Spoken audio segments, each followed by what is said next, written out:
તો આ તરફ લખનપુર બેરેજ પર સતત પાણીનો પ્રવાહ વધી રહ્યો છે। રણજીત સાગર ડેમમાંથી વધુ પડતા પાણીના પ્રવાહે એક બંધ તોડી નાખ્યો અને પાણી આ ઇમારત તરફ ધસી આવ્યું। પાણીનો પ્રવાહ ખૂબ જ ઝડપથી હોવાથી કર્મચારીઓ માટે આ ઇમારતમાંથી બહાર નીકળવું શક્ય ન હતું। હવે એસડીઆરએફ, એનડીઆરએફ અને સેના પણ સ્થળ પર પહોંચી ગઈ છે। તો લખનપુરથી આ સમાચાર। અહીં નદીના પ્રકોપથી બંધ તૂટ્યો અને ઇમારત તરફ આ જળપ્રવાહ વધ્યો। અહીં સુરક્ષા ટીમ દ્વારા દિલધડક રેસ્ક્યુ ઓપરેશન શરૂ કરવામાં આવ્યું। એસડીઆરએફ, એનડીઆરએફ અને સેના દ્વારા રેસ્ક્યુ ઓપરેશન હાથ ધરાયું। અતિ ભારે વરસાદથી નદી તોફાની બની હતી, જેના કારણે અહીં બંધ તૂટી ગયો। તો પંજાબના 7 જિલ્લાઓમાં પૂરે તબાહી મચાવી। અહીં મંગળવારે 92 લોકોને બચાવ્યા હતા। તો ભારે વરસાદના કારણે પંજાબના પઠાણકોટ, ગુરદાસપુર, ફિરોઝપુર તેમજ ફાજિલકા, તરનાતરન આ ઉપરાંત કપૂરથલા, હોશિયારપુર પૂરગ્રસ્ત બની ગયા છે। પંજાબના ગુરદાસપુરના દીનાનગરમાં મકોડા પાટણના સરહદી ગામ ભરિયાલીમાં સેના અને એનડીઆરએફની ટીમોએ સરહદ ચોકી પર ફસાયેલા 9 સૈન્ય જવાનો અને 50 નાગરિકોને બચાવ્યા। પંજાબ સાથે ભારત પાકિસ્તાન સરહદ પર આવેલા ઘણા ગામો એ પૂરની ઝપેટમાં છે। તો કપૂરથલાના સુલતાનપુર લોધીના અલીખુર્દ ગામમાં ડેમ તૂટવાથી 35 ગામોના લગભગ 40,000 પાક બિયાસ નદીમાં ડૂબી ગયા છે। તો પંજાબમાં માધોપુર વિસ્તારમાં અત્યંત ભારે વરસાદથી જળબંબાકારની સ્થિતિ સર્જાઈ। પૂરના પ્રકોપમાં અનેક બિલ્ડિંગો ધોવાઈ ગઈ। ભારતીય સેનાએ એસઆરપીએફ કર્મચારીઓ અને નાગરિકોનું દિલધડક રેસ્ક્યુ કર્યું। માધોપુર હેડક્વાર્ટર્સ નજીક ફસાયેલા 3 નાગરિકો સાથે 22 એસઆરપીએફ કર્મચારીઓનું સુરક્ષિત રીતે રેસ્ક્યુ કરવામાં આવ્યું। તો આ પૂરનો પ્રકોપ જોઈને તમે પણ ધ્રુજી જશો। પડવારમાં જ ઇમારત હતી ન હતી તેના જેવા દ્રશ્યો થઈ ગયા। નદીનો આ પ્રકોપ છે તેવી પરિસ્થિતિમાં ભારતીય સેનાના જવાનોએ લોકોના જીવ બચાવ્યા। આ સફળ કામગીરી ફરી એકવાર ભારતીય સેનાની જીવનની સુરક્ષા પ્રત્યેની અતૂટ પ્રતિબદ્ધતા અને કટોકટીની પરિસ્થિતિઓમાં તાત્કાલિક પ્રતિક્રિયા આપવાની ક્ષમતાને પ્રતિબિંબિત કરે છે।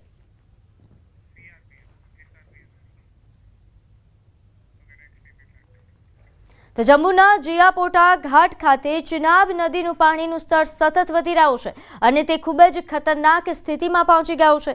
નદીનું પાણીનું સ્તર લગભગ 46 ફૂટ સુધી પહોંચી ગયું અને તેની મહત્તમ સપાટી 43 ફૂટ હતી, જેને ચિનાબ નદી પહેલાથી જ ઓળંગી ચૂકી છે। પાણીના ઝડપી પ્રવાહના કારણે પરિસ્થિતિ વધુ ગંભીર બની છે। વહીવટીતંત્રએ લોકોને નદી કિનારે ન જવા અને ખૂબ જ સાવધાની રાખવાની અપીલ કરી છે। આસપાસના વિસ્તારોમાં એલર્ટ જારી કરવામાં આવ્યું છે, જેથી કોઈપણ પ્રકારની અનિચ્છનીય ઘટના ટાળી શકાય।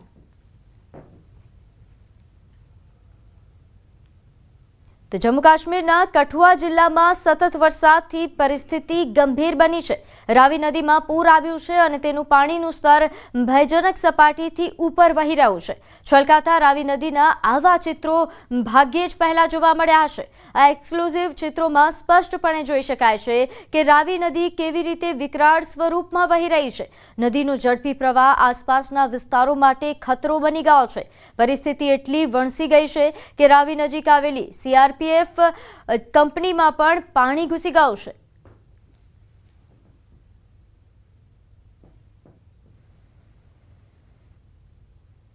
તો જમ્મુ કાશ્મીરના સાંબા જિલ્લામાં ભારે વરસાદના કારણે નદી અને નાળાઓમાં પૂર છે। દેવક તેમજ બસંતાર બંને નદીઓ જોખમી નિશાન પર છે। પોલીસે સાંબામાં જૂના સાંબા કઠુઆ રોડ પર રસ્તો બંધ કરી દીધો છે। આ ઉપરાંત રામગઢનો પૂરનો ભય હજુ પણ યથાવત છે, ત્યારે પોલીસ અને સેનાના અધિકારીઓ સ્થળ પર પરિસ્થિતિનું નિરીક્ષણ કરી રહ્યા છે।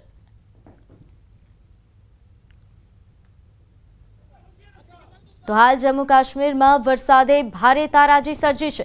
અહીં આરએસપુરા, મીરા સાહિબ મોડી રાતથી સતત વરસાદના કારણે ઇન્દ્રનગર આ ઉપરાંત ડ્રેઇન વિસ્તારમાં પાણીનું સ્તર ખતરનાક રીતે વધી ગયું છે।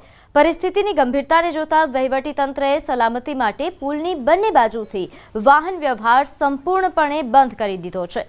એવું કહેવામાં આવી રહ્યું છે કે પાણીનું સ્તર ભયજનક સપાટીથી ઉપર પહોંચી ગયું હતું, જેના કારણે વહીવટીતંત્રએ આ પગલું ભરવું પડ્યું। અધિકારીઓએ લોકોને સલામત સ્થળોએ રહેવા અને બિનજરૂરી રીતે પુલ કે ડ્રેનની નજીક ન જવાની અપીલ કરી છે।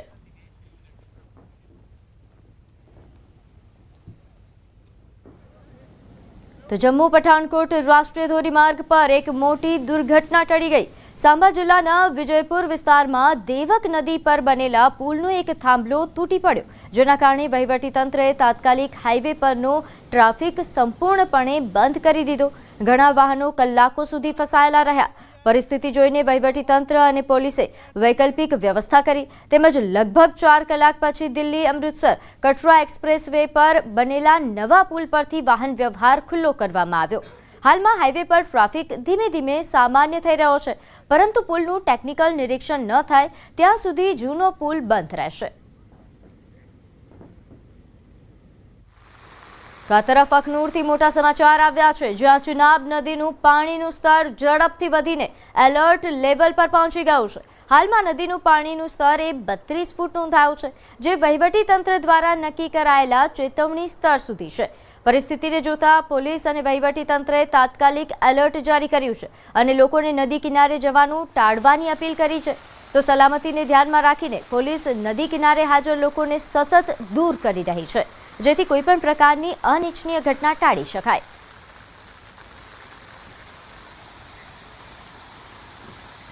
लगातार पहाड़ों में जिस तरह से बारिश चल रही है और निचले इलाकों में भी बारिश लगातार जारी है, जिसके चलते नदियां नाले उफान पे हैं। इस समय की बात करें, इस समय अखनूर में जो चनाब नदी है उसका जलस्तर काफ़ी बढ़ा हुआ है।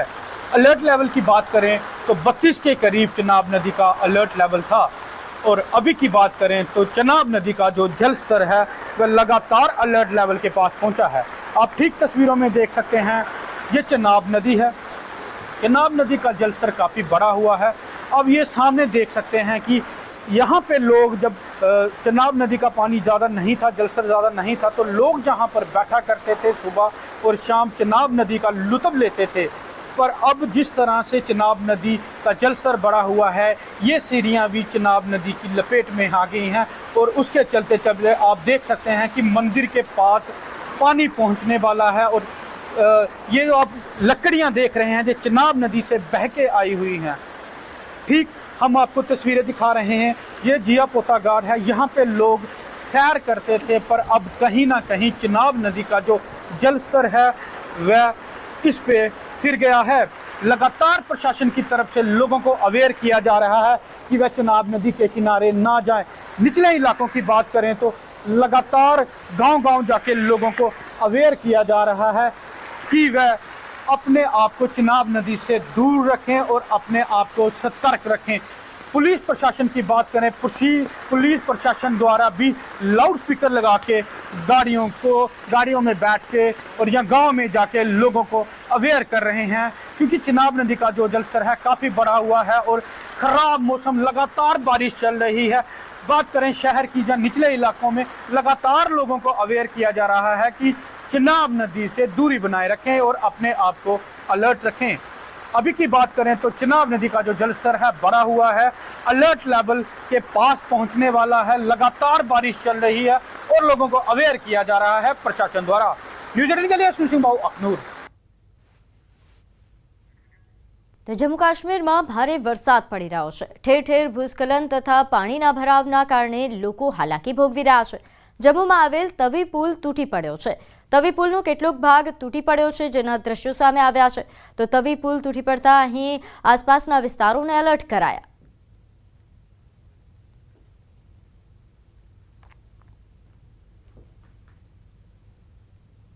તો આરેસપુરામાં મોડી રાતથી સતત વરસાદના કારણે મીરા સાહિબના ઇન્દ્રનગર બલેલ ડ્રેઇન વિસ્તારમાં પાણીનું સ્તર ખતરનાક રીતે વધી ગયું।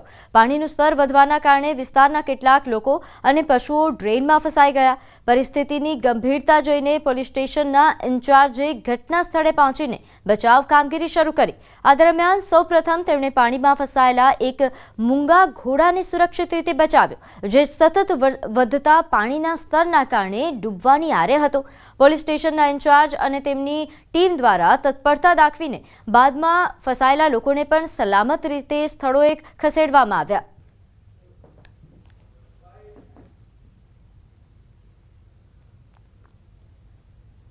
તો જમ્મુ કાશ્મીરમાં ભારે વરસાદ પછી રિયાસીમાં અંજવી નદીનું પાણીનું સ્તર ભયજનક સપાટીની નજીક પહોંચી ગયું છે, જેથી લોકોમાં ભયનો માહોલ છે। ઠેર ઠેર પાણી ભરાઈ જતા લોકોને હાલાકી પડી રહી છે, તો તંત્ર પણ તમામ તૈયારીઓ સાથે સજ્જ છે. નીચાણવાળા વિસ્તારના લોકોને હાલ એલર્ટ કરવામાં આવ્યા છે.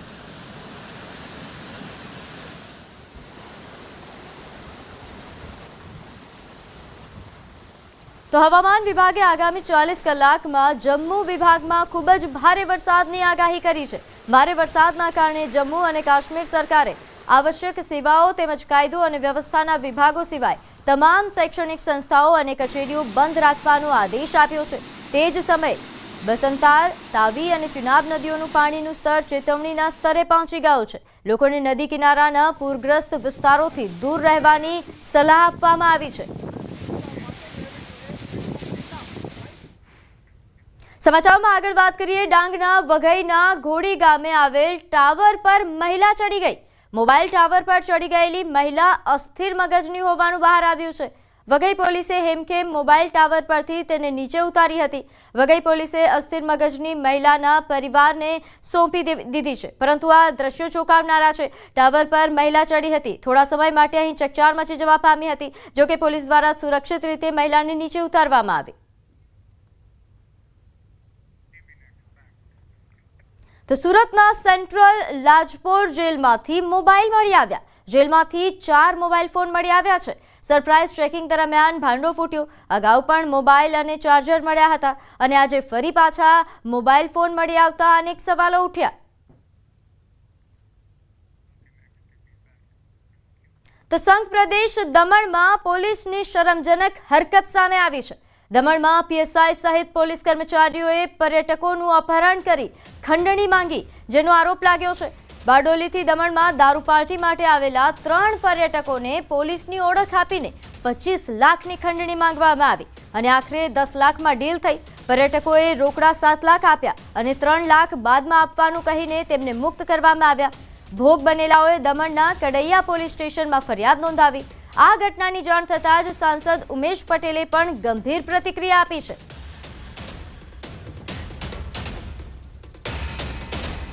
जिसमें अपहरण और गैरकायदे से उग्राणी करना, फिरौती मांगना जैसे गंभीर आरोप लगे हैं. ये पहला मामला नहीं है.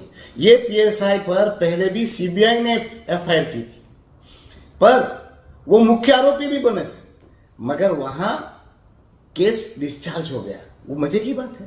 अभी भी आप देख लीजिए, ये केस हो गया है, एफआईआर हो गई है, मगर उसको सर्कुलेट नहीं किया जा रहा है, सार्वजनिक नहीं किया जा रहा है. को हमने सुरक्षित हम थाने में उनको लाया गया. उसके बाद उनसे पूछताछ करने पे पता चला, उनसे आइडेंटिफिकेशन करवाई गई कि इसमें जो उन लोगों को दिन में क्राइम ब्रांच में लेके गया था, तो क्राइम ब्रांच के कुछ ऑफिशियल्स इन्वॉल्व है. उनके उसके बाद आइडेंटिफिकेशन के बाद में तुरंत ही हमने इसमें एफआईआर दर्ज करी और क्राइम ब्रांच के 9 ऑफिशियल्स को अरेस्ट किया गया है और आगे की कार्रवाई जारी.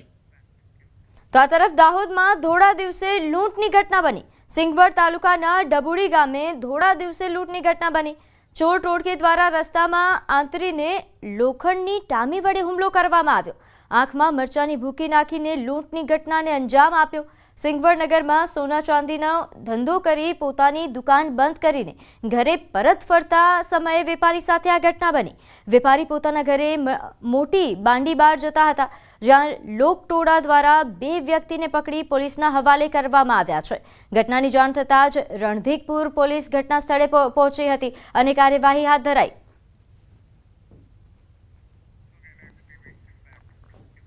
અમદાવાદના ઘોડાસર બ્રિજ નીચે 24 ઓગસ્ટના રોજ હત્યા કરાયેલી હાલતમાં મૃતદેહ મળી આવ્યો હતો.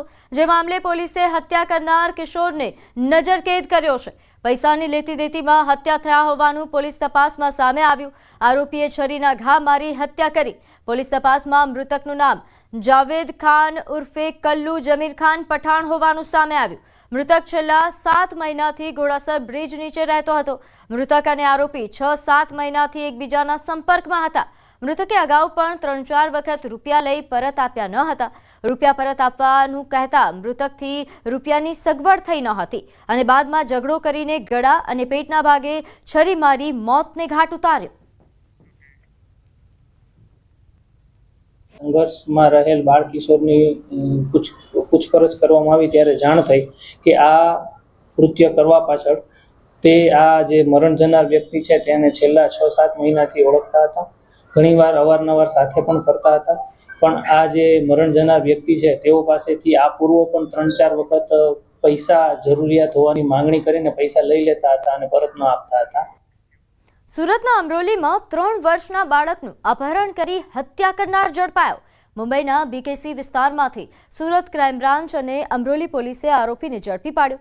આરોપી કોઈ કામ ધંધો કરતો ન હતો અને માસીના ઘરે રહેતો હતો. માસી દ્વારા વારંવાર ટોણા મારતા બંદૂક રાખીને માસીના જ પુત્રનું અપહરણ કરી હત્યા કરી. આરોપી વિકાસ બિશુનદયાળ શાહ એ મૂળ બિહારનો વતની છે. 21 ઓગસ્ટના રોજ બાળકને રમવા લઈ જવાના બહાને લઈ ગયો હતો અને બાદમાં અજાણ્યા વ્યક્તિની મોટરસાઇકલમાં લિફ્ટ માંગી બાળકનું અપહરણ કરી લઈ ગયો. શોધખોળ દરમિયાન બાળકનો મૃતદેહ મુંબઈના ટિળકનગર રેલવે સ્ટેશન પર મળી આવેલ કુશીનગર એક્સપ્રેસ ટ્રેનના ટોયલેટમાંથી મૃતદેહ મળી આવ્યો હતો. બાળકને ગળામાં બ્લેડના ઘા મારી હત્યા કરવામાં આવી હતી. કામ કોઈ કરવું ન હતું, એના માસીએ કામ કરવા માટે કહેતા એને ખરાબ લાગી ગયેલું હતું ને આ અનુસંધાને જ એના માસીના છોકરાને 21 તારીખે બપોરે કિડનેપ કરી 3 વર્ષના બાળકને કિડનેપ કરીને લઈ ગયો હતો. લઈ ગયા પછી એને થયું કે આને શું કરીશ એટલે એને ટ્રેનના ડબ્બામાં એનું ગળું કાપી અને ટોયલેટમાં જ મારી અને મૂકીને ત્યાંથી જતો રહેલો હતો.